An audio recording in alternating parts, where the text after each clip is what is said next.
scripture reading for this morning's lesson will be taken from James chapter 1, verses 19 through 27. James chapter 1, verse 19. You know this, my beloved brothers and sisters. Now everyone must be quick to hear, slow to speak, and slow to anger. For a man's anger does not bring about the righteousness of God. Therefore, ridding yourself of all filthiness and all the remains of wickedness, in humility receive the word implanted, which is able to save your souls. But prove yourselves doers of the word and not just hearers who deceive themselves. For if anyone is a hearer of the word and not a doer, he is like a man who looks at his natural face in a mirror. For once he has looked at himself and gone away, he has immediately forgotten what kind of person he was. But one who was looked intently at the perfect law, the law of freedom, and has continued in it, not having become a forgetful hearer, but an active doer, this person will be blessed in what he does. If anyone thinks himself to be religious, yet does not bridle his tongue, but deceives his own heart, this person's religion is worthless. Pure and undefiled religion in the sight of our God and Father is this, to visit orphans and widows in their distress, and to keep oneself unstained by the world.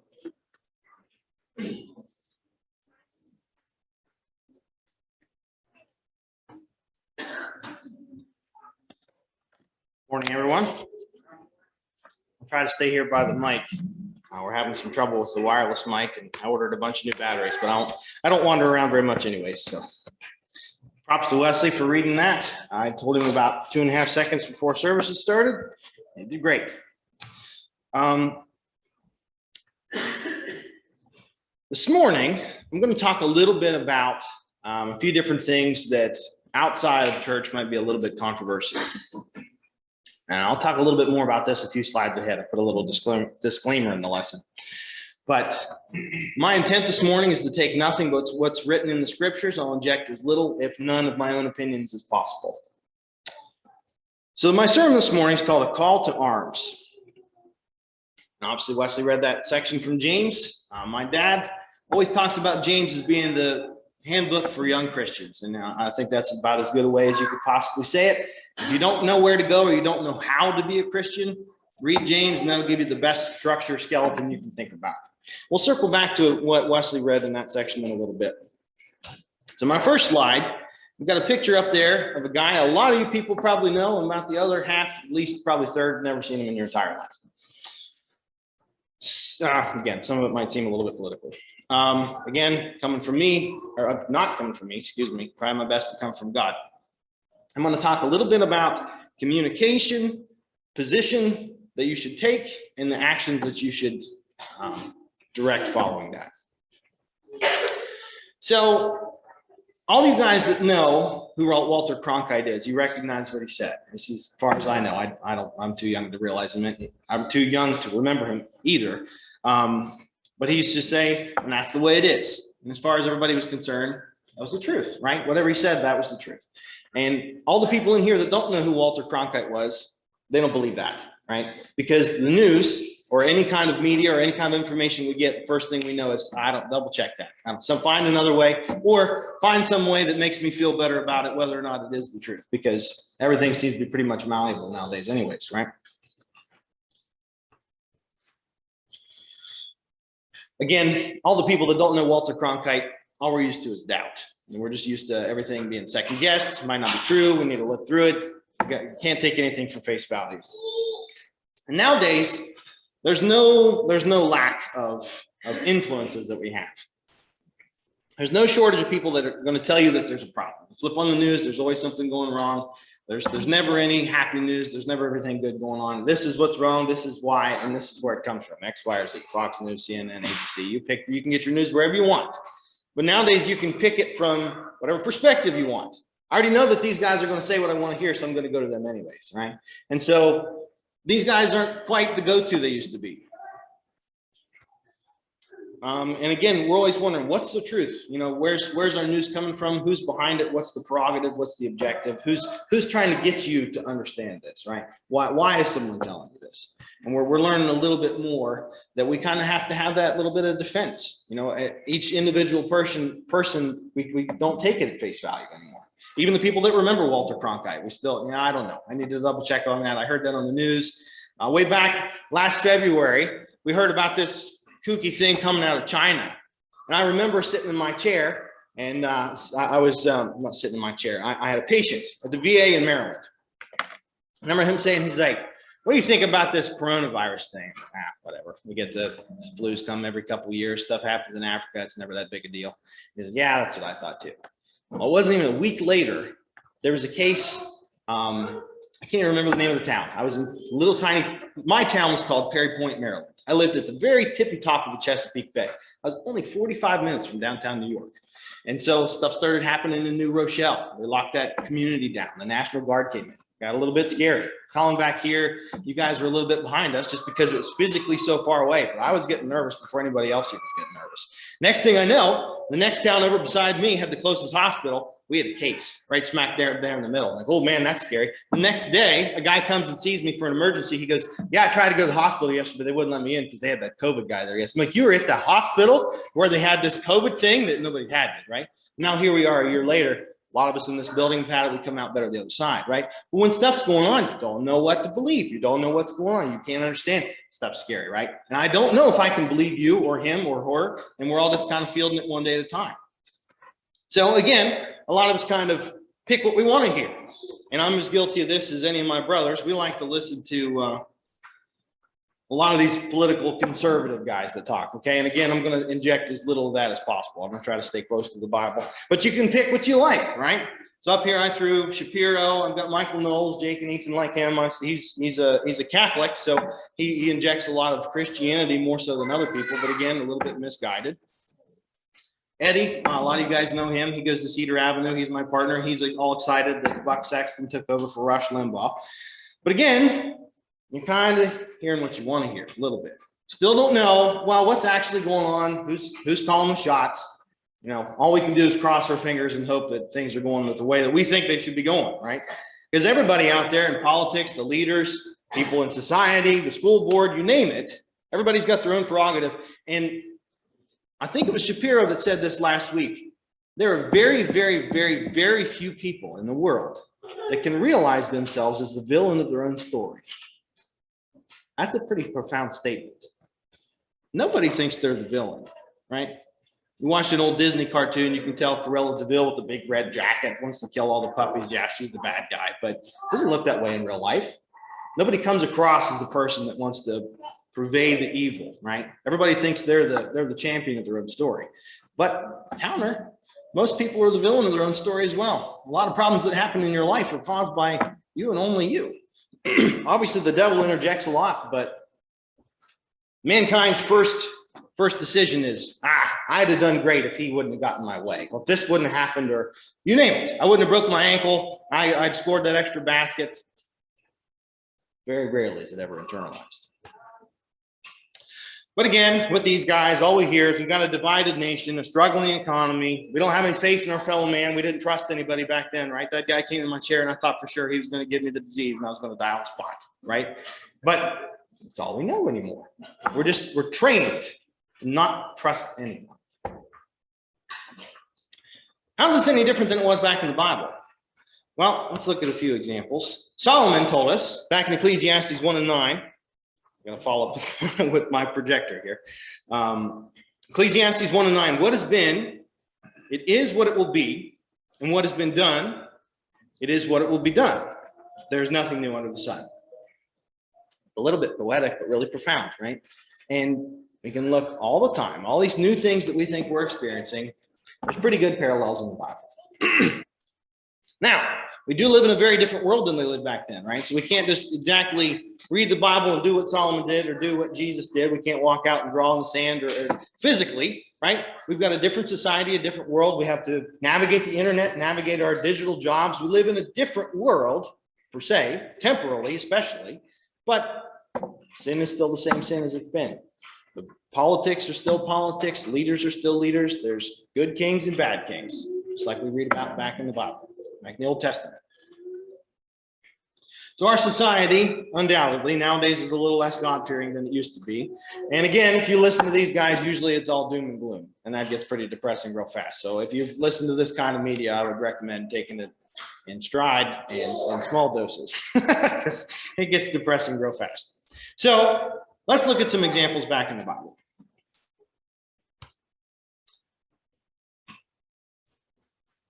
I talked about that already.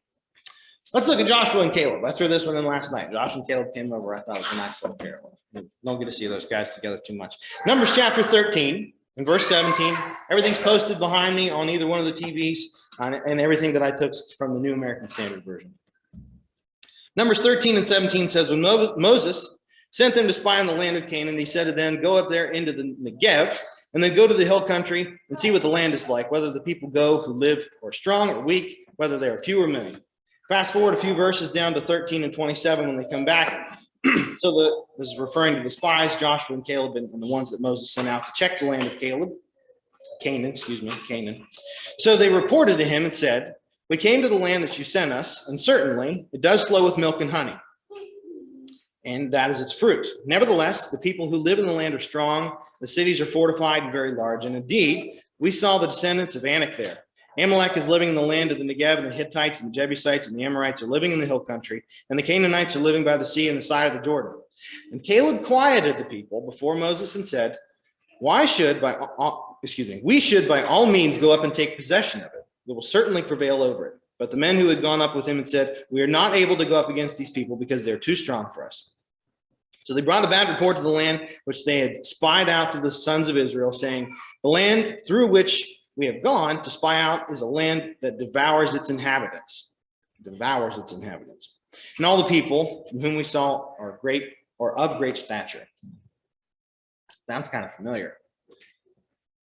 We can't win this battle. We can't win this election. We can't win this fight. There's too many people.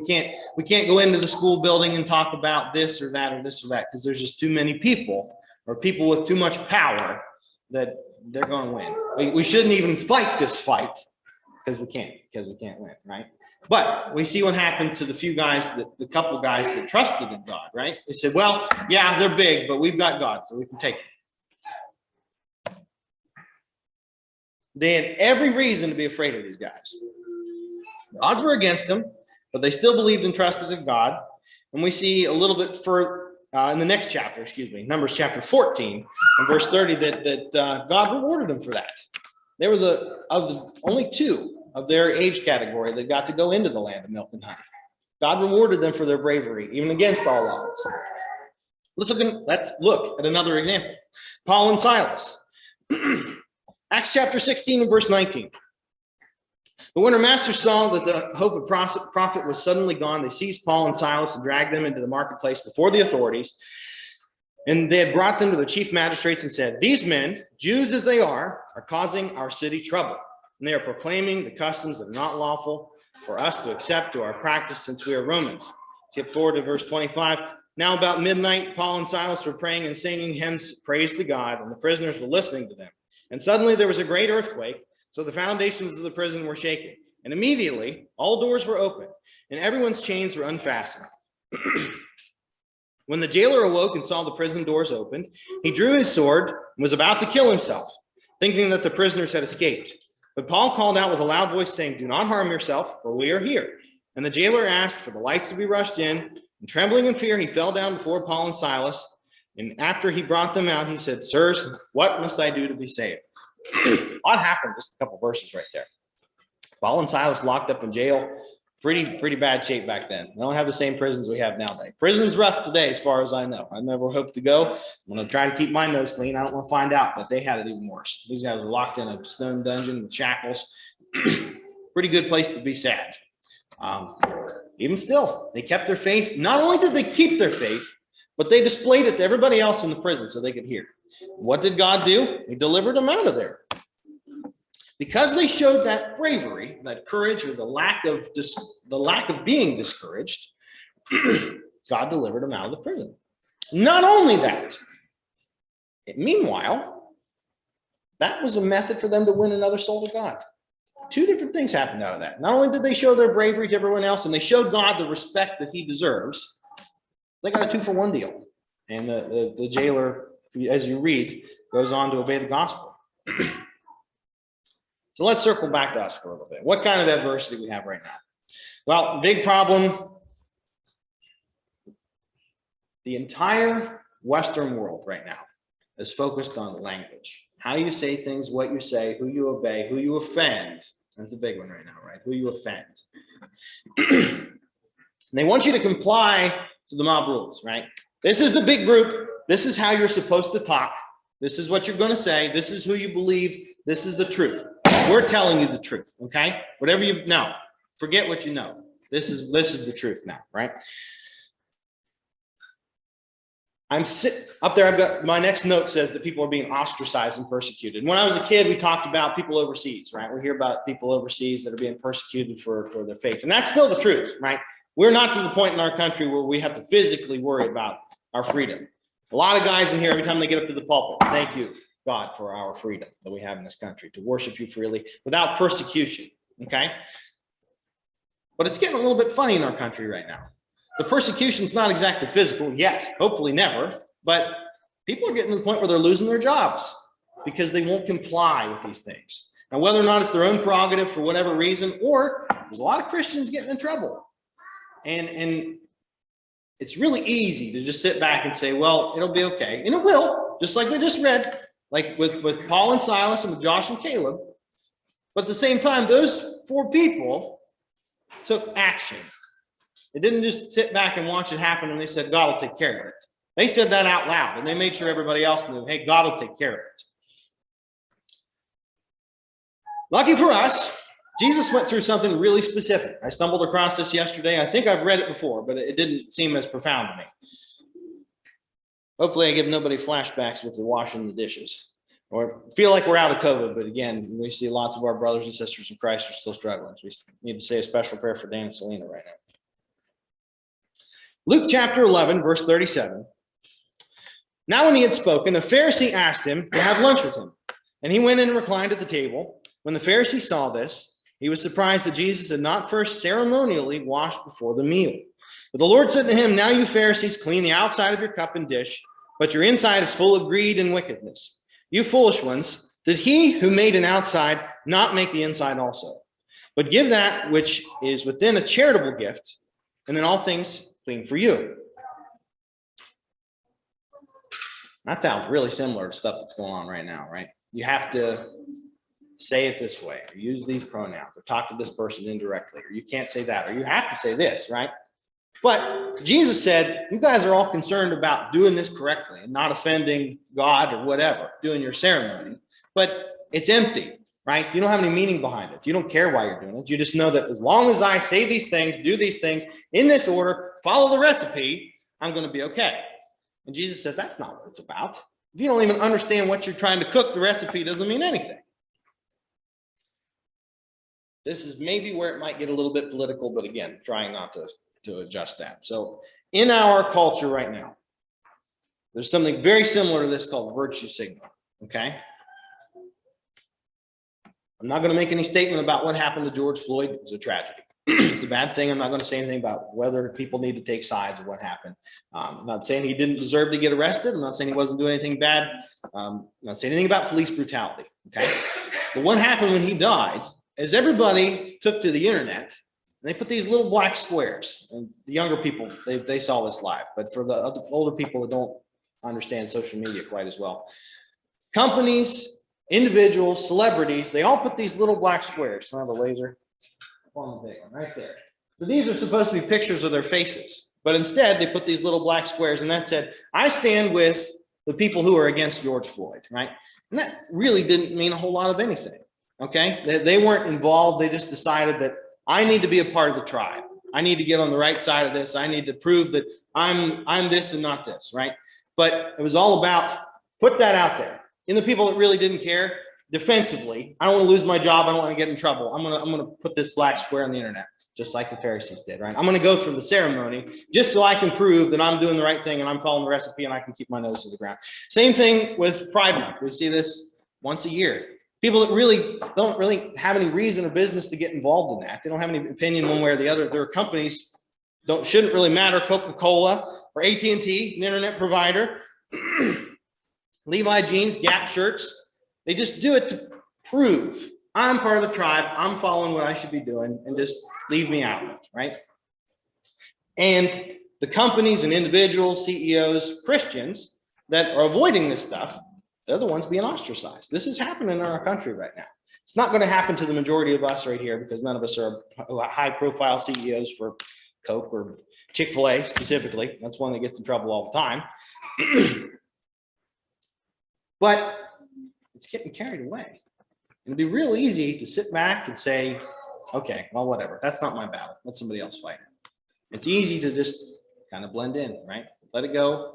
Let the things ride as they should. You might say, Zach, why do I even care about this? Here's what I want you to look at. For all of you that have kids that are thinking about going to college or even in the public school system right now, this is kind of getting carried away. Not as much locally, but bigger scale. And you could head this way at some point. Not very long ago, I was talking to Ethan about a class that he was taking over at the branch. This professor started maybe a year or two after I left. I never did have her, but he was telling me about how he just had to go through the motions and say what she wanted to hear in order to pass the class. Even though they were against his true beliefs and what the Bible even says, he said, Zach, I just got to say what she wants to hear. So I just stay out of the limelight because otherwise I'm going to get a bad grade in the class, right? Nobody wants a bad grade in the class. Nobody wants to fail out of college. He wants to be an engineer. Who cares about this English class that this lady's teaching? But her goal was to brainwash him about what our society needs to be and what the meaning of life is and what this and that and this and that. It really didn't matter, right? So people are just taking on these roles where they're trying to teach your kids what's truth and what's not. So this is where this call to action that I'm talking about is. At the very least, keep this inside your family. Talk to your kids about what they're being taught, and because it sneaks in faster than you'd think. Kids are very malleable. They don't even understand. Again, not putting this on Ethan. Ethan knows he was mature enough to understand what she was talking about. But if you slip that down, that was a freshman class in college. Cut that down to a fourth grade English class. A little bit more impressionable. So let's look back at Jesus. Again, I don't want my own opinion. I want to see what God says about all this. That same set of verses I just read. Now you Pharisees clean the outside of the cup and the dish, but your inside is full of greed and wickedness. You foolish ones, did he who made the outside not make the inside also? But give which is within as a charitable gift, and then the things are clean for you. Jesus didn't care about the ceremony of it all. That was most of his teachings of the New Testament. The Old Testament was all about ceremony, going through the motions and making everything a big statement, right? Jesus cares about what's your prerogative on the inside. Are you following and believing the teachings that I have? Do you understand the ideas that I'm trying to give you? Not do you know how to put this animal on an altar and kill it for atonement for your sins? I'm not doing that anymore. I want you to change who you are on the inside from the stories that I'm telling you right now. Jesus taught in parables. And so you might say, you just go with it, right? I got to pass this class. I just got to say what I got to do to get through it. And is that okay? If you asked me not too long ago, I probably would have said yes. Let's read Matthew chapter 25 and verse 31. I'll put that up there as well. When the Son of Man comes in his glory and all the angels with him, he will sit on his glorious throne with the nations that will be gathered before him. He will separate them from one another, just as the shepherd separates the sheep from the goats, and he will put the sheep on his right and the goats on the left. I'll circle back to this in a little bit. In politics, this everybody do your own thing is called the libertarian perspective. I probably would categorize myself as that not very long ago. You know, you do your thing, I do my thing. This country was founded on religious freedom, right? So you're free to do what you want to do. I'm free to do what I want to do, and that's hunky-dory. But unfortunately, we're starting to see that that's not how it works, right? Because man is greedy, okay? I am right, you are wrong. I am not the villain, you're the villain, because what I think is right, mine's going to be what takes over here. My prerogative is going to be what we teach in schools, what you're allowed to say in church, what church you're allowed to go to. And it's going to move that way unless we step up and defend ourselves. So what does Jesus want? In John chapter 8 and verse 1, but Jesus went to the Mount of Olives, and early in the morning he came again into the temple area. And all the people were coming to him, and he sat down and began teaching them. Now the scribes and the Pharisees brought a woman caught in the act of adultery, and after placing her in the center of the courtyard, they said to him, "Teacher, this woman has been caught in the very act of committing adultery. Now in the law, Moses commanded us to stone such women.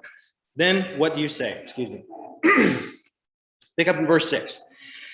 Now they were saying this to test him, so that they might have grounds for accusing him. But Jesus stooped down with his finger and wrote on the ground. And when they persisted asking him, he straightened up and said to them, "He who is without sin among you, let him be the first to throw the stone at her." And again he stooped down and wrote on the ground. Now when they had heard this, they began leaving one by one, beginning with the older ones. And he was left alone, and the woman where she was, in the center of the courtyard. And straightening up, Jesus told her, "Woman, where are they? Did no one condemn you?" She said, "No one, Lord." And Jesus said, "I do not condemn you. Go, from now on, do not sin any longer." King James Version says, "Sin no more." The libertarian would say, "Okay, I don't condemn you either. Nobody else did. You do your thing, I do my thing." But that's not what Jesus said. He didn't stop there. He said, "Go, from now on, do not sin any longer. Sin no more." Again, King James Version. Jesus, God himself, part of the Trinity, that's what he said. So it's really easy for us to say, we're all going to get along a little bit better if I don't tell you what to do. You do what you want to do. I'll do what I want to do. I get to practice my Christianity. You get to do whatever you need to do. And we live in harmony. We coexist. That was a bumper sticker that was really popular a while ago. It had the Star of David and a few other things on it. But it was supposed to represent Islam, Judaism, Christianity. We're all supposed to coexist in harmony, right? But that's not what Jesus said in the Great Commission. He said, go to everybody. Let's go forward a little bit in John, down to chapter 15. 15, starting in verse 18, he said, "If the world hates you, you know that it has hated me before it hated you. If you were of the world would love you as its own. But because you are not of the world, but I choose you out of the world, because of this the world hates you. Remember the word that I say unto you, a slave is not greater than his master. If they persecuted me, they will persecute you as well. If they followed my word, they will follow yours also. But all these things they will do to you on account of my name, because they do not know the one who sent me." Verse 22 says, "If I had not come and spoken to them, they would not have sin. But now they have no excuse for their sin. The one who hates me hates my Father also. If I had not done among the works which no one else did, they would not have sin. But now they have both seen and hated me and my Father as well. But this has happened so that the word that is written under the law may be fulfilled. They hated me for no reason." Jesus clearly states here that he wants us to stand out. Verse 19 specifically, the first underline that I have. "But because you are not of the world, but I choose you out of the world because the world hates you." He also tells us that we can't just plead the fifth. "If I had not come and spoken to them, they would not have sinned, but now they have no excuse for their sin." So you might ask me, "Zach, what's the big idea? Where's this lesson coming from?" Wesley asked me yesterday, "You preaching a lesson on fathers?" I said, "Nope, didn't even cross my mind." This sermon came to me from a weird experience I had a few weeks ago. I'll get back to that in a second. What I do when I drive home is that verse that I read about the sheep and the goats, right? Jesus, he's got to know us personally if he's going to come save us. If he's going to come separate us from the goats, he's got to know who's the sheep, right? We don't look like sheep. He's not going to pick white versus black, American versus Italian. You can separate us into any category we have, but the big majority of things we discriminate over, they didn't come from God. They come from the categories that we put ourselves in, or the places that we live, we grew up in. I'm a Buckeye, you're from Michigan, I don't like you, right? That's nonsense. A while ago, I think it was probably back in November. A lot of you probably didn't get to hear this lesson. I preached a lesson on racism. That's still one of my favorite lessons I've ever preached. And that's a lesson that I learned when I lived in Florida. And understanding a new language, getting to speak to these people that are from literally across the world. They're from the Southern Hemisphere, and getting past this language barrier and realizing that the world's a lot smaller than it needs to be. Because I remember one lady, she asked me if I had a wife. It took me long enough to figure out what the word esposa meant. And then she said, what church do you go to? And Google Translate real fast. I said, Church of Christ. And she said, oh, me too. Said, wow, that's something. That never crossed my mind. I thought all Spanish people were Catholic, right? And she was so excited. Even though we couldn't understand each other, we didn't look the same. Jesus says, you're in Christ. How about that? Here's a slide from that sermon. By looking at these guys on the right-hand side, you might look and say that the guy in the green, he's got the Ohio shirt on. He looks like one of us. He's actually from Michigan, believe it or not. I went to school with him at OU, and the guy on the left does not look like us, right? But you can see up in the picture beside it, those were two of my best friends from optometry school. The categories that we put ourselves in don't matter, right? Mike might have been from Michigan. Sahej might have been from Indiana. He was born in India, but we were all optometrists. How about that? We made a new category.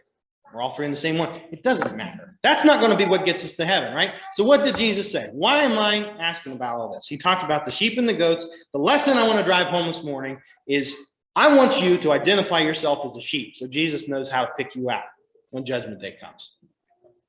And again, that doesn't really answer my question. Where did this sermon come from? This sermon came from a dream I had. I think it was a Saturday night about 2 weeks ago before church. And I was awake. Don't laugh. I was awake for at least an hour. Now, this dream had a lot of utter nonsense, so I'm telling the truth. You can't make this stuff up. Dreams and memories in specific, if you remember any of them, it's usually because they're tied to emotion, right? Usually dreams are nonsense. Your brain works at such a fast pace while you're asleep, and it has lots of hormones that penalize your body, right? So while you're in your dream, you might be running away from a monster, but you can't move very fast. That's because of this hormone that your body moves to keep you from getting up and walking off the side of your house while you're asleep. That's why dreams feel like that, okay? So that's why dreams do lots of weird stuff. But some things can stick with you, and that's usually the emotions that you have tied to them. So I barely remember this dream I had. And the only reason I remember any of it is because when I woke up, I texted as much of it to myself as I could remember. Because as soon as I woke up, I'm like, wow, that's going to be a good sermon. So in this dream, Sydney was there. Don't remember why. My hairdresser was there. That didn't make any sense. She was at Sydney's house. So again, I'm not making this up. In my dream, Jake was not baptized. Jake doesn't know I was going to talk about him. I don't know why, but Jake wasn't baptized. He was in an anaphylactic shock. It was terrifying. He was on the ground, rolling around, seizing up, and things weren't. It was bad. It was terrifying, scary.